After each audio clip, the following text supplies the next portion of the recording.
ఏదైతే మనం రైలు ప్రయాణాలు చేస్తామో, ఈ రైలు ప్రయాణాల్లోని ఒక వింత ఘటన జరిగిందన్నమాట. ఈ వింత ఘటన దేని గురించి అంటే దొంగతనం గురించి. మీరు వినే ఉంటారు. చాలా దొంగతనాలు జరిగాయి. మన రైల్వే ఏదైతే డిపార్ట్‌మెంట్ మన రైలు ఏవైతే ఉన్నాయో, రైలు వెళ్ళేటప్పుడు, అదేవిధంగా రైలు ఆగినప్పుడు కూడాను చాలా దొంగతనాలయ్యాయి. సో, ఇటువంటి దొంగతనం క్రమంలోనే ఒక దొంగవాడు ట్రైన్‌లోనే పట్టుబడ్డాడన్నమాట. అది కూడా ఎలా అంటే, ఒక వ్యక్తి సీటు పక్కనే కూర్చున్నాడు. సీటు పక్కన కూర్చొని తన మొబైల్ చూస్తా ఉన్నాడు. సో, ఇలా మొబైల్ చూస్తా ఉన్న క్రమంలోనే దొంగవాడు ఎవరైతే ఉన్నాడో ఆ దొంగవాడు వచ్చి ఆ మొబైల్ లాక్కుపోయాడనమాట. ఇలా లాక్కుపోయేటప్పటికి అంటే బయట నుంచి అక్కడ జరిగిన సంఘటన ఇది. చాలా విచిత్రమైన సంఘటన. ఈ సంఘటన విన్న తర్వాత మీరు కూడా షాక్ గురవుతారు. ఎందుకంటే ఆ దొంగ చెప్పిన మాటలు అదేవిధంగా ఆ దొంగ దగ్గర దగ్గర 9 కిలోమీటర్ల దాకా అయితే ఎవరైతే ప్రయాణికులు ఉన్నారో ఆ ప్రయాణికులతో సపోర్ట్‌గానే వెళ్ళాడనమాట. చాలా విచిత్రమైన సంఘటన చెప్తాను మీకు. Pin to pin, point to point చెప్తాను. అదేవిధంగా ఇది ఎక్కడ జరిగింది, ఎలా జరిగింది కూడా మీకు చెప్తాను. మీకు అర్థమవుతుందన్నమాట. సో, ఎందుకంటే రైలు ప్రయాణాల్లోని ఈ విధంగా దొంగతనాలు పెరిగిపోతా ఉన్నాయి. రీసెంట్‌లీ కూడా మీకు చెప్పానమాట. ఏదైతే అన్నవరం ఉందో, అన్నవరం దగ్గర కూడాను కొంతమంది దొంగలు ట్రైన్‌లోకి ఎక్కి, అదేవిధంగా కొంతమంది వ్యక్తులను బెదిరించి, కత్తులతో గట్టా చూపించి బెదిరించి, వాళ్ళ దగ్గర ఏదైతే విలువైన వస్తువులు ఉన్నాయో, విలువైన వస్తువులు గట్టా తీసుకొని అక్కడి నుంచి పరారైపోయారు. అన్నవరం మన తెలుగు ప్రాంతంలోని. సో, ఇలా పరారైపోయేటప్పటికి ఇంకేముంది ప్రయాణికులందరూ కూడా గగ్గోలు పెట్టి అక్కడ ఏదైతే నియరెస్ట్ జీఆర్‌పీ ఉందో జీఆర్‌పీకి చెప్పి మొత్తం కేస్ ఫైల్ చేస్తే జీఆర్‌పీ వాళ్ళు వచ్చి మొత్తం అంతా క్షుణ్ణంగా పరిశీలించారన్నమాట. క్షుణ్ణంగా పరిశీలిస్తే దొంగతనం చేసి పారిపోయారని తెలిసింది క్లియర్ కట్‌గా. వాళ్ళ గురించి అయితే ముమ్మరంగా అయితే గాలింపు చర్యలు చేపట్టారు. సో, ఈ విధంగా అయితే నేటి సొసైటీలో బాగా పెరిగిపోతున్నాయి. కానీ ఇప్పుడు జరిగిన ఈ దొంగతనం ఏదైతే ఉందో, ఈ దొంగతనం ఒక వింత ఘటనగా ఉందన్నమాట. ఎందుకంటే ఆ దొంగ దగ్గర దగ్గరగా 9 కిలోమీటర్లు వాళ్ళతో పలంగా వెళ్ళిపోయాడు. అసలు జరిగిన మ్యాటర్ ఏంటంటే, ఏదైతే ట్రైన్ ఉందో ట్రైన్‌లోనే అందరూ కూడా ప్రయాణాలు చేస్తా ఉన్నారు. చక్కగా కూర్చొని దగ్గర దగ్గర 8, 8:30 ఆ టైం అవుతుందేమో. ఆ టైం అయిన ప్రాంతానికి అంటే నైటు. సో, ఇలాగ ట్రైన్ మూవ్ అయింది అప్పుడే స్లోగా మూవ్ అయింది. ఇలా మూవ్ అయినప్పుడు ప్రతి ఒక్కరు కూడాను ఈ సీట్లు ఏదో కిటికీ పక్కన సీట్లు ఉంటాయో, ఈ సీట్ల పక్కన ప్రతి ఒక్కరు కూర్చొని చాలామంది ఏం చేస్తా ఉంటారు, మొబైల్‌లో బిజీ అయిపోతారన్నమాట. పక్కన ఎవరెళ్తున్నారు, కనీసం భార్య పిల్లలు ఏం చేస్తున్నారని కూడా కొంతమందైతే పట్టించుకోరు. ఆ మొబైల్‌లోనే బిజీ అయిపోయి మొబైల్ చూస్తూ ఉండిపోతారన్నమాట. సో, ఇటువంటి క్రమంలో ఏమైందంటే దొంగవాడు ఆ కిటికీ పక్క నుంచి వచ్చాడనమాట. ఆ కిటికీ పక్క నుంచి వచ్చి కిటికీలోంచి చెయ్యి పెట్టి ఆ మొబైల్ పట్టుకొని లాక్కుపోయాడు. ఇలా ఎప్పుడైతే మొబైల్ పట్టుకొని లాక్కుపోయాడో అక్కడ ఉన్నటువంటి వ్యక్తి ఎవరైతే ఉన్నారో ఆ వ్యక్తి ఇమ్మీడియేట్‌లీగా ఎలర్ట్ అయ్యాడు. ఒకేసారి ఎలర్ట్ అయ్యి అతని చెయ్యి గట్టిగా పట్టుకున్నాడనమాట. అటేమో ట్రైన్ మూవ్ అయిపోతుంది. ఇతనేమో చెయ్యిని పట్టుకున్నాడు. ఇతను చెయ్యి పట్టుకోగా ఇంకో ఇద్దరు ముగ్గురు వచ్చి అతని చెయ్యి పట్టుకున్నారనమాట. అతను ఇంకో చెయ్యి ఏదైతే ఉందో బయట ఆ చెయ్యి కూడా లోనకి లాగేసి పట్టుకున్నారు. ట్రైన్ మూవ్ అయిపోయింది. దగ్గరగా ఒక 20, 30 కిలోమీటర్లు ఇలాగా ప్రయాణం చేస్తూనే ఉందన్నమాట. ప్రయాణం చేస్తున్న వీడియో కూడా వైరల్ అయ్యింది. అది నేను చూపించలేదు మీకు. ఎందుకంటే యూట్యూబ్ గైడ్‌లైన్స్‌కి విరుద్ధం కాబట్టి. సో, ఆ వీడియోలో ఆ వ్యక్తి ఏం చెప్తున్నాడంటే, "నువ్వెందుకయ్యా నువ్వు లోనకి చెయ్యి పెట్టావని అడిగితే, నేను మామూలుగానే సరదాగా పెట్టాను సార్ చెయ్య. మీరేమో తప్పుగా అర్థం చేసుకొని నన్ను పట్టేసుకున్నారు సార్" అని చెప్తున్నాడన్నమాట. చూడండి ఒకసారి మొత్తం అందరూ కూడా వీడియో తీస్తా ఉన్నారు. "నువ్వు లోనకి చెయ్యి పెట్టడానికి అంత అవసరం ఏముంది? మేము ఇక్కడే కూర్చున్నాం కదా! నా సెల్ ఫోన్ నువ్వు పట్టుకున్నావు. నువ్వు సెల్ ఫోన్ పట్టుకున్నావు కాబట్టే నేను నీ చెయ్యి పట్టుకున్నా" అని చెప్పేసి ఈ వ్యక్తి అంటా ఉన్నాడు. "లేదు లేదు సార్ మీరు కావాలని పట్టుకున్నారు. నేను మామూలుగానే చెయ్యి పెట్టానని" చెప్తా ఉన్నాడు. అంటే దొంగ ఒక బూట కబుర్లు చెప్తాడనమాట. ఇలాగ వాళ్ళు వదలపోయేటప్పటికి వదిలితే కింద పడిపోతాడు. ఆధారం కూడా దొరకదు. అంతేకాకుండా చనిపోయే పరిస్థితి కూడా ఏర్పడుద్ది. అందుకనే వాళ్ళు ఏం చేశారంటే, ఆ 2 చేతులు అలాగే పట్టుకున్నారు. అతను మాత్రం కిటికీని పట్టుకొని అటువైపు ఏలాడుతూనే ఉన్నాడనమాట. దగ్గరగా ఒక 30 కిలోమీటర్ల తర్వాత ఒక స్టేషన్ వచ్చింది.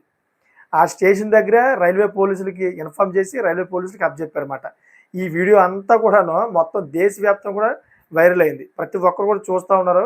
ఒక పక్కనే బాధపడుతుంటే ఇంకో పక్కనైతే నవ్వుకుంటా ఉన్నారన్నమాట. ఎందుకంటే దొంగవాడికి సరైన పనిష్మెంట్ ఇచ్చారు నిజంగాను ప్రయాణికులందరూను. ఇటువంటి వ్యక్తులకి ఈ విధంగానే పనిష్మెంట్ ఇవ్వాలని చెప్పి చాలామంది హర్షం వ్యక్తం చేస్తూ ఉంటే, కొంతమంది మాత్రం కొంచెంగా బాధపడుతున్నారన్నమాట.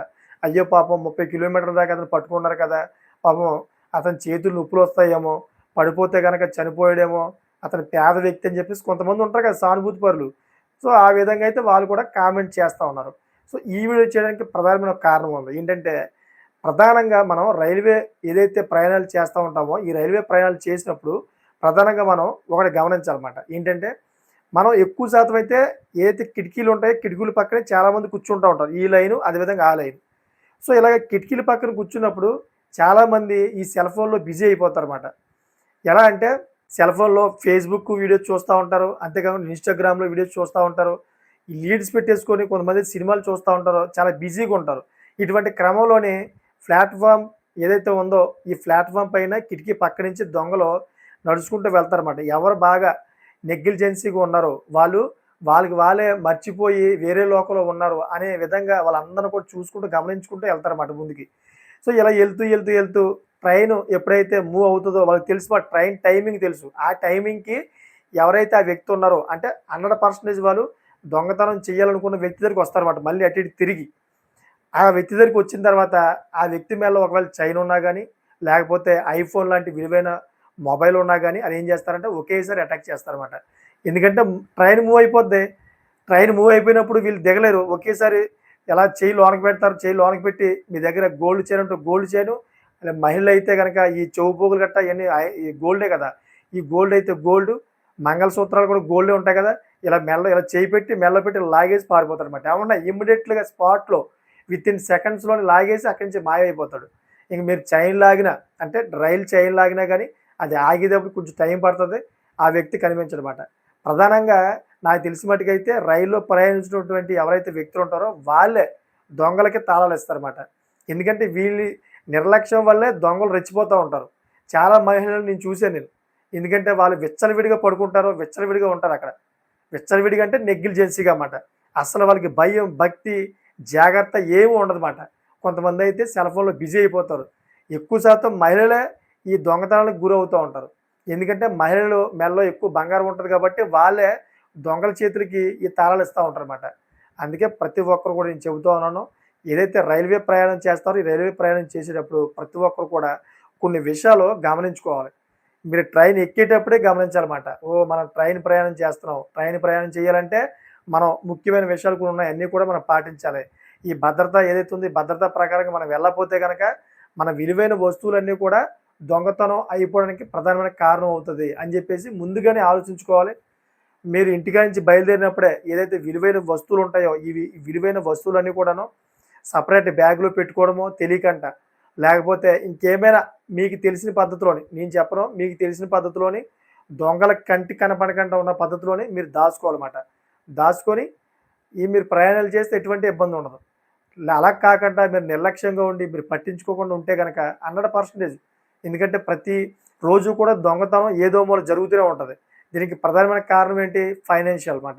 ఎందుకంటే మీ దగ్గర డబ్బులుండొచ్చు, మీరు బంగారం వేసుకోవచ్చు. కానీ కొంతమంది పేదవాళ్ళుంటారు. వాళ్ళకి పాపం వాళ్ళ దగ్గర డబ్బులుండవు. కానీ కొంతమంది కష్టపడి మేము సంపాదించుకోవాలి, ఇలా దొంగతనం చేయకూడదని చెప్పేసి వాళ్ళు చాలా మంచి బుద్ధితోటి ఎంత పేదరికంలో ఉన్నా గానీ కనీసం అడుక్కోనైనా బతుకుతారు గానీ ఇలా దొంగతనాలు మాత్రం అసలు చేయరుమాట. కానీ కొంతమంది ఉంటారు. వాళ్ళ బుద్ధి చాలా చండాలంగా ఉంటది. వాళ్ళ దగ్గర డబ్బు లేకపోయేటప్పటికి ఇతరుల నుంచి డబ్బంతా కూడా దొంగతనం చేసేయాలి. లేకపోతే బంగారం దొంగతనం చేసేయాలి. లేకపోతే హత్యలు చేసేయాలి. ఏదో విధంగా అయితే మనం ఇతరుల నుంచి పొంది ఆ డబ్బు మన సొంతం చేసుకొని మనం హ్యాపీగా బతకాలని కొంతమందికి చెడ్డ బుద్ధి ఉంటదన్నమాట. సో, అటువంటి వ్యక్తులే ఈ విధంగా దొంగతనానికి పాల్పడుతూ ఉంటారు. అటువంటి వ్యక్తుల నుంచి మీరందరూ కూడా జాగ్రత్తగా ఉండాలి. అందుకనే ఈ వీడియో తీసుకొచ్చాను. మీ అందరికి కూడా అర్థమవుతదని. అదేవిధంగా చాలామంది నెగ్లిజెన్సీగా ఉంటారు. ఆ నెగ్లిజెన్సీగా ఉన్నటువంటి వ్యక్తులందరూ కూడా కొంచెం అర్థం చేసుకొని అలర్ట్‌గా ఉంటారని చెప్పేసి ఈ వీడియో తీసుకొచ్చారన్నమాట. ఇదంతా కూడా ఎక్కడ జరిగిందంటే ఏదైతే బీహార్ ఉందో, బీహార్‌లో జరిగిందిది. గయా నుంచి పాట్నా వెళ్తున్నటువంటి ఏదైతే ట్రైన్ ఉందో ఆ ట్రైన్‌లో జరిగిందన్నమాట ఈ సంఘటన.